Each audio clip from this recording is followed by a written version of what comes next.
Hang Tuah bukan orang Indonesia, Hang Tuah bukan orang Malaysia, tapi Hang Tuah adalah orang Melaka.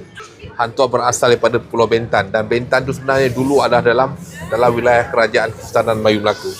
Cuma kita dipisahkan oleh penjajah British dan Belanda. Ingat tu. Jadi saya sangat setuju dengan apa yang dicatatkan sini, bahawa Hang Tuah ni sebenarnya lahir di Sungai Duyung. Bukan Sungai Duyung dekat Melaka tau. Dia lahir di Sungai Duyung di Pulau Singkep, Kabupaten Lingga. Jadi kalau kita nak tahu Kabupaten Lingga ni, di sinilah terletaknya Gunung Daik. Pulau Pandan jauh ke tengah, Gunung Daik bercabang 3.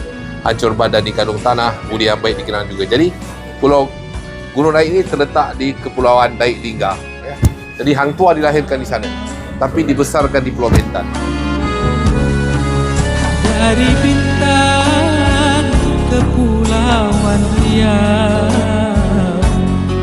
Gaumpat Timur. Jadi tidak heranlah bila lagu Hang Tuah yang dicipta oleh Husni Tamrin yang berasal daripada Siak Indapura mengatakan bahawa Hang Tuah dari Pulau Bentan ke Pulau Riau. Jadi Malaysia Indonesia jangan kelahi. Jangan kita kata Hang Tuah ni daripada Indonesia, bukan. Kerana Bentan dan juga Pulau Lingga itu dulu merupakan termasuk dalam wilayah Kesultanan Melayu Melaka. Kenapa ada Telaga Hang Tuah di Gersik, Patani yang berdekatan dengan pondok Syekh Daud Fatani? Dan ini kita lihat sejarah Hang Tuah mendapat pendidikan lengkap Al-Quran sejak kecil sebagai seorang hafiz Al-Quran. Inilah Kesultanan Melayu Melaka, berangkomi Pulau Pinang, Kedah semua, hingga ke Kepulauan Riau. Kanun laut ni merupakan undang-undang laut pertama yang bertulis dalam dunia. Dibuat di zaman Sultan Mansur Shah. Tak pernah dibuat orang masa tu. Pelayaran Mendam Berahi ni tengok.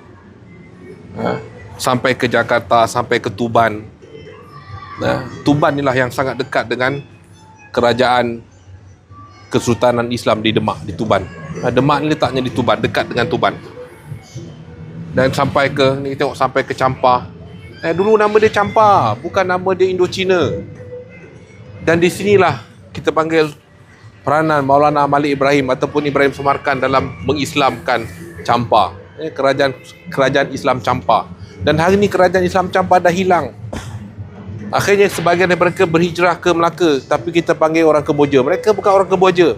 Mereka adalah orang Melayu Islam Champa.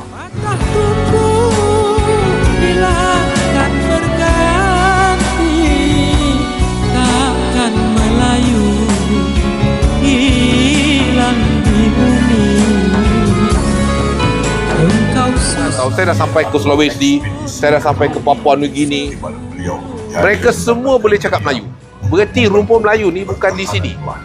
Rumpun Melayu ni seluruh Kepulauan Nusantara. Saya dia cerita ni, saya meremang tau. Saya sebenarnya bila sebut kapal Mendam Berahi ni, saya jadi nak nangis. Kerana sejarah kegemilangan datuk nenek kita, ulama, pelayar Laksmana telah dihilangkan oleh penjajah. Jadi bila saya tengok model kapal ni, sebenarnya hati saya jadi sedih sebenarnya. Jadi sepatutnya kita orang Melayu ni bukan satu bangsa yang lemah. Kita bukan bangsa yang lemah. Kita bangsa yang kuat. Tapi kita dilemahkan oleh penjajah. Melayu harus bersatu, kembali kuat.